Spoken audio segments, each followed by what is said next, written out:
Ayun guys, nandito na tayo sa ating second station, ano, o second stopover. So dito sa may Dunkin Donut, Cabanatuan. Cabanatuan na ito guys, paglampas ng Gapan. So ito, yan, bali dito pwedeng mag breakfast, magkape, magpagas, mag-regroup. Yan. So susunod dito medyo malayo-layo na. Kap, susunod dito anong lugar? Hilario. Hilario, anong lugar na yon? Anong lugar na yun? Pangasinan. Pangasinan na. Mga ilang oras? 1 hour 30 minutes. Oh, almost 2 hours yan, malamang. Ayun guys, may baon tayo. Ayan. So titirahin na muna natin to para makatipid-tipid tayo. Tapos ba mga 7 o'clock sisibat na uli kami. Medyo malayo na yung susunod, Pangasinan na. Bali susunod nun, doon na kami branch na yon, tsaka panangalian pagkatapos na to, kaya medyo mahaba-haba ng takbuhin. Maganda, kinuha ko na kapag isolina na ako, tapos ito pagkain mo ng konti. M&M na pala, Noboy Sihano yung pinikap natin, Noboy Sihano RT, mga kap. Yan. Headed by Leeds RM, yan, si RM. So, palakpakan muna natin mga sarili natin, successful first checkpoint. Okay. May mga napansin lang ako na gusto kong i-remind tayo, no? Unang-una, tayo masyado matuwa sa pagbubusina, mga kap.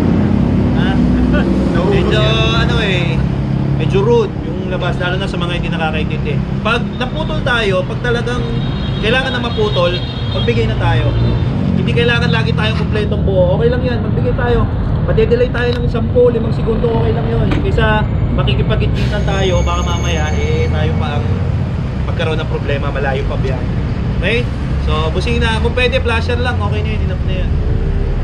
Pangalawa, simula dito sa punto na to, priority nyo na yung main lane tayo. Pag may mga nagmamadali lang sa likod, tsaka tayo mag-shoulder. Kasi yung shoulder, simula sa punto na to, maraming hazard dyan. Maraming mga naglalakad, maraming aso, maraming tricycle. Priority na tayo. Inner lane na tayo. Hindi na kailangan lagi tayo shoulder. Oo, respeto sa inyo, saludo, kasi talagang nasa gilid lang tayo all the time. Pero since marami namang maluluwag na dyan, bubukas na ng bubukas yung kalsada, mag-lane na tayo, dito na tayo sa inner lane. Ngayon, pag may nagmamadali lang sa likod, kunyari naka 4 wheels, bus o truck, tsaka tayo mag-shoulder, tapos balik ulit. Tapos kaugaliin natin na kung mag-overtake pa tayo, dito na tayo sa kaliwa. Yung tama na. Huwag na dito sa kanan, kasi hindi natin alam, daming hazard dyan. Tsaka uneven pa, yung napansin ko kanina, snappy, manners. At taas nung kinakain, ako'y natatakot dun sa mga nasa harapan ko pag sumasampapakit eh. Diba? Pero saludo ako sa inyo kasi talagang andito lang tayo, yung pacing natin, relax lang, chill lang, okay yun. Pero tulad nung kanina, biglang may barrier, tukuran tayo. Paano kung may nasa likod pala na aantok-antok o sapul na tayo lang. So priority na natin yung inner lane. Okay? Tapos yun yan, yung busina, alalay lang tayo. Bali may araw na, pwede na natin patayin yung mga ilaw natin. Tapos ganun pa din, papasok lang sa plato natin ng Noboy Sihano. So tatrangko pa rin Laguna RT, M&M, tapos Noboy Sihano sa pinakalikod. Okay? Ang magbibigay ng hudyat na mag-stop over tayo Laguna. Kasi medyo malayo to, almost 3 hours to ng biyahe papunta ng season. So at least magbigay sila ng 1-2 stop over for refreshment o mini break. Sabi lang kayo, makikita nyo naman, meron namang ribbon kung sino yung ayan.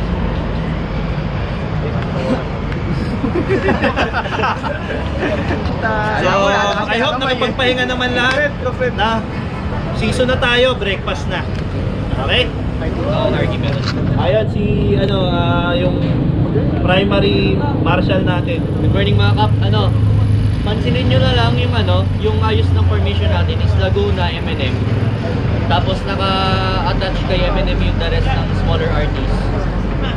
Ngayon, sa pagitan ni M&M at saka ni Laguna nandun ako. Ngayon nagpalit ako ng vest kasi naka-Laguna vest ako kanina. So akala siguro nung iba na part lang ako ng Laguna. Ngayon, nagpalit na ako ng vest. Siguro yung takbong 80, 90 nabibitin pa kayo kanina eh. Kaya kumbaga okay lang naman, no? Maluwag yung kalsada. Kaso ang napansin ko kasi nung pumasok tayo ng nung lumabas tayo ng MacArthur, papunta tayo ng bypass. Napansin ko kasi yung Laguna as is na sila. Kumbaga kahit siguro nasa bahay lang tong mga to, nagko-communicate sila kasi hindi na nila kailangan magsenyasan, alam na nila yung gagawin nila. May formation na sila, minsan na lang sila mag-stagard. Alam na nila yung gagawin. Ang problema natin minsan, may mga kap tayo na hindi naman problema, no? May mga kap talaga tayong syempre gustong kumbaga utilize yung kalsada ng buo. Kasi nga naman taxpayer, ayun. Pumapasok siya, nilalagpasan kami. Okay lang 'yon. Kaso pag pumasok na siya sa formation ng Laguna, ang problema naman ngayon, possible yung nasa likod na inipit niya hindi na mapatuhan ng signal. Kasi paano mo ibabato yung signal kung hindi mo alam na signal pala 'yon? 'Di ba? O kaya naman mamaya kasi minsan binibilang nila 'yan. Alam nila kung sino yung nasa harapan nila. Simula nung umalis tayo sa Bulacan, yung formation ng Laguna yun. Kung sino ang nasa unahan hanggang sa likod sila yun, hindi sila nagpapalitan. 14, ilan kayo? Hindi, actually mula San Pedro hanggang pabalik yan, yun ang pwesto talaga namin. May pwesto sila. Ngayon pag bigla kayong umipit, tapos syempre hindi kayo kilala, although alam na RT member kayo, pero ibang RT, mamaya, di ba, hindi na magkaroon ng proper communication between sa kanila. So possible magkaroon ng hiatus, di ba? So iwasan natin kung lalagpas tayo, huwag tayong sumali sa formation nila, no? Kasi okay yung Laguna eh. Hindi na kailangan trangkuhan eh. Hindi na kailangan marshalin. Kaya na nila. So yung nasa likod na lang. Pag hindi talaga kaya, kailangan mong mabante. Doon kayo sa passing lane. Huwag nyo silang sasabihin na naman. Yun lang kami nahihirapan ako kaninang manood sa likod. Kasi medyo magulo sa harapan. Yun lang. O just yung mga baguhan sa group riding, pwede naman kayo pumesto sa likod, samahan nyo ako para at least magamay nyo muna paano ba mag group ride, no? Pwede kayong kumala sa mga core group ninyo, aalalayan ko kayo dun sa likod, di ko naman kayo papapaya. So, punta lang kayo sa likod. Purong practice yung ginagawa namin. Body kasi kami eh. O, body system na. Yung sabi ko kanina sa Bulacan, practice body para system lang tayo. Mahaba pa naman tayo. Para makita rin yung Almost 3 hours pa. Ma-organize tayo ng lalo sa So, pero proud ako kasi nakita ko kanina kahit na damagmag yung traffic, yung pangit na daan, talagang nakikita ko sa likuran, buo tayo. Yun yung kinagandaan naman. Although minsan lang, yung delikado yung mga shoulder nating atake kanina. Nakakatakot lalo na yung mga uneven road, parang alanganin. Kaya yun, mga kap, reminder lang ha, yun sa sinabi ni Leeds Bliss dyan, kapag papasok tayo sa mga pilota o sa mga core group, make sure either mag-hand signal tayo or since meron na silang complete core, pwede tayong magpalipas, pumasok tayo sa ibang pwesto. Pangalawa, priority natin inner lane. Pag meron nagmamadali sa likod, tsaka tayo gumilid. Huwag tayo magsusolder ngayon kasi maraming hazard sa solder. Huwag na natin i-take yung chance na yun. Tsaka pangatlo, yun, yung alalay lang tayo sa busina mga kap, as much as possible, flasher lang tayo. Tsaka yung may mga apat-apat yung ilaw, patayin nyo na yung dyan, dalawa. Headlight na lang, headlight na lang. Hindi natin alam, baka mamaya may mga LTO checkpoint, maano pa tayo. Others lang. Yun lang mga kap. Gear up tayo, dapat 7 o'clock, take off na tayo. 7:50 na lang. Gas up na, as much as possible. Tapos, check na kayo ng tire pressure, meron eh. Pero kakaiba yung Hindi ako makapaglagay ng hangin. Ako rin eh. Iba yung pito mo eh. Yun nga eh. Dito. Special eh. Isa lang kato, yung 8, gawin na lang natin 815. Kung saan tayo abot ng 815, doon tayo 815, maghanap tayo ng pwedeng stop off. Yung mid-rate, 815. Caps, ano lang tayo ha? Highway speed lang tayo ha. Makakarating tayo, huwag kayong mag-alala. Sa mga naboboringan na, ulan na lagi kong paalala, ibang group ride sa solo ride. Dapat by now, alam nyo na yan. Hindi. Hindi talaga tayo makakatakbo ng 120 dito. Kasi marami tayo. 50 nga lang eh. Tsaka pag nakita kayo ng patio, iwasan nyo na. Ha? Huwag nyo nang dikitan. Kanina may gumugusto eh. Sa likod, may patio sa likod. Nagawa na ito. Natumba oh, kanino yun? ADP, kasama natin yan. Hindi, nakita ko tumba na eh.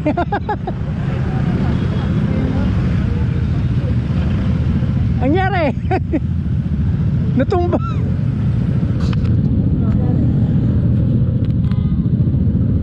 Bumagsak na ganun eh, natumba siya eh.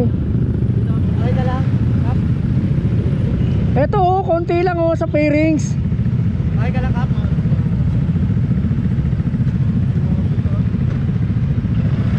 Tinulak mo ata Sik eh. Sik Jog, kita ko tinulak mo eh.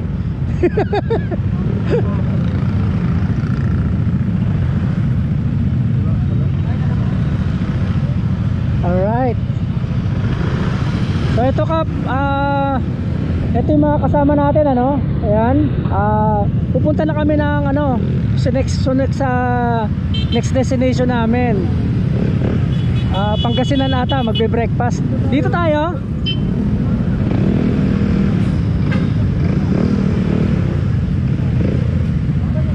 Babalik tayo. Okay. Hindi merong mag-guide sa atin eh. Oh, may mag-guide sa atin. Susunod lang muna tayo.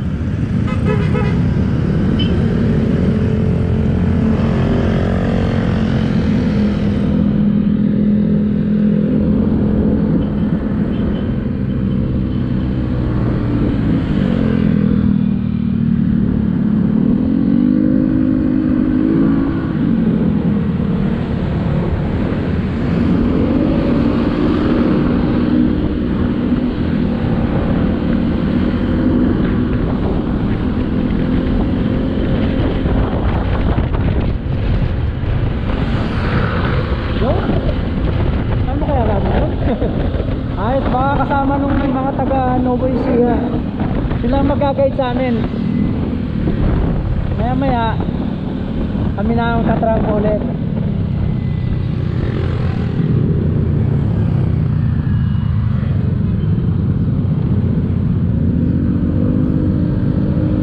Oh, may lubak dito ha.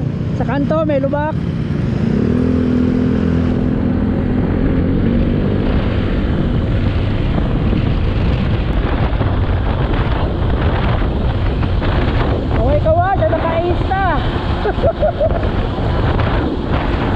Recording ka na ba? Recording? Mamaya na. Oo, doon na lang pagkatapos. O pag malapit na.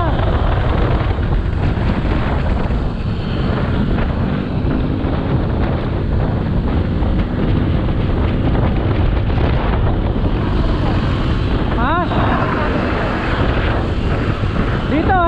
Dito, tatlo. Tatlo sa GoPro, sa Insta isa lang. Mamaya na ako mag-Insta.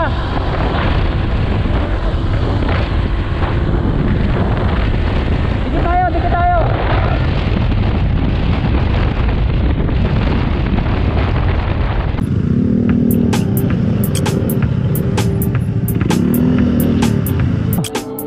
Venue. Ayan, Pabrans.